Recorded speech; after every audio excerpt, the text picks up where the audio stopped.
Salam peradaban. Saudara-saudariku terkasih, apakah kita masih ingin membubarkan Indonesia? Sebaliknya, saudara-saudariku, apakah kita juga tergoda untuk ikut terus membenturkan Pancasila dengan agama? Apakah perdebatan soal ucapan Natal masih akan terus bergaung setiap tahun? Apakah mem-PKI-kan kelompok dan masyarakat yang cenderung bersikap netral masih akan muncul lagi dan lagi? Apakah kita masih akan membuang peralatan ritual orang lain yang kita anggap musyrik menurut paham kita sendiri, sementara toh mereka tidak mengganggu kita? Apakah masih juga akan terus-menerus sulit bagi sebagian saudara-saudara kita untuk membangun rumah ibadah dan melakukan ibadah mereka sendiri? Apakah masih saja akan ada pihak yang mengaduk-aduk faham agama orang lain dengan menggunakan sudut pandang kita sendiri? Apakah istilah-istilah yang tidak bersahabat seperti kadrun, cebong, buzzer rupiah, kampret, dan lain-lain masih akan dibawa-bawa sebagai stigma antara mereka yang berbeda pandangan? Memang, dunia internet dan jagat sosial kita tidak pernah sepi. Selalu ada yang ramai diperbincangkan.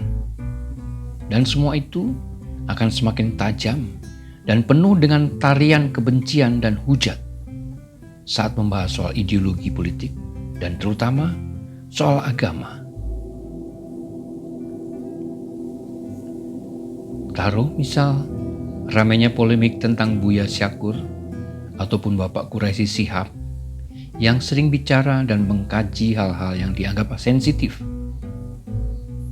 Yang terjadi kemudian adalah perdebatan panjang yang sifatnya ad hominem, tertuju kepada pribadinya, bukan sebuah sanggahan yang bersifat ilmiah, argumentatif, apalagi membangun.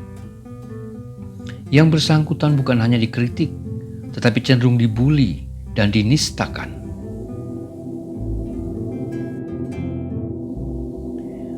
Toleransi, saling menghormati, menjalani kebersamaan, menekankan persatuan dan kerjasama. Oh, alangkah sulitnya.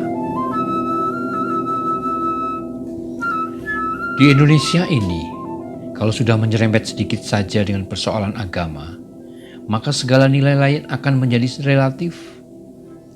Nilai kebangsaan dan kebersamaan menjadi nomor 2 atau nomor yang kesekian. Orang yang tidak sama dengan kita dianggap musuh, yang tidak pantas kita jadikan sahabat, apalagi saudara. Sebaliknya, orang yang toleran terhadap yang berbeda, kita anggap sekular. Orang yang kooperatif dengan pihak lain kita pandang liberal. Orang yang berbeda dibenci, yang tidak sama dimusuhi. Sikap semacam itu kita sebut chauvinisme, yaitu pemuja diri sendiri atau kelompok sendiri. Kesetaraan tidak berlaku bagi orang atau kelompok para chauvinis yang selalu memandang kelompoknya sendiri sebagai yang paling baik dan paling benar. Mereka terlalu memuja diri sendiri, narsis, dan memandang rendah kelompok lainnya. Tidak ada kerendahan hati, tidak berlaku sikap low profile, dan sedikit mengalah. Ego mereka luar biasa tinggi dan tidak boleh dikalahkan. Tidak mau sedikit saja merunduk, apalagi bergiliran memberi kesempatan pihak lain untuk tampil. Semboyan mereka adalah selalu mau jadi pemenang di setiap waktu dan di seluruh tempat, dimanapun, kapanpun. Dalam chauvinisme, unsur fanatisme memainkan peran sentral. Ego mereka adalah egoisme yang buta.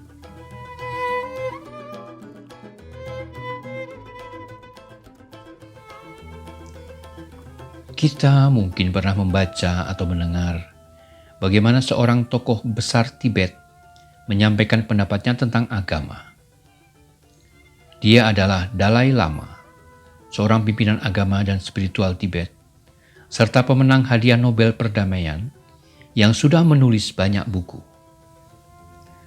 Dalam sebuah diskusi tentang agama dan kebebasan, seorang teolog Brasil, Leonardo Boff, yang juga tokoh teologi pembebasan, bertanya kepada Dalai Lama.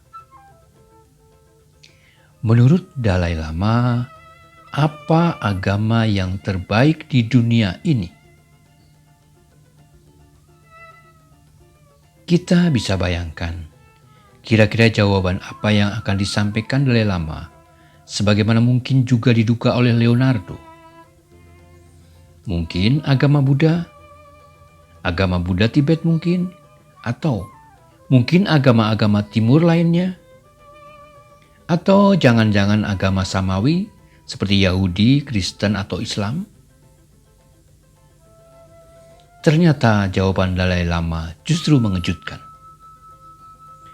Dengan penuh senyum dan bersikap tenang, ia menjawab bahwa baginya agama yang terbaik di dunia adalah agama yang membuat hidup seseorang menjadi lebih baik, yaitu agama yang membuat Anda menjadi lebih dekat pada cinta.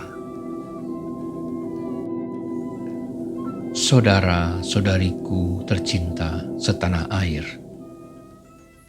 apa makna dari semua itu? Dalai Lama dengan gamblang menjelaskan, agama apapun yang Anda anut mestinya bisa membuat Anda lebih welas asih, lebih menyayangi, lebih manusiawi, lebih bertanggung jawab, lebih beretika, lebih sehat dalam berpikir, lebih objektif dan adil. Itulah agama yang terbaik.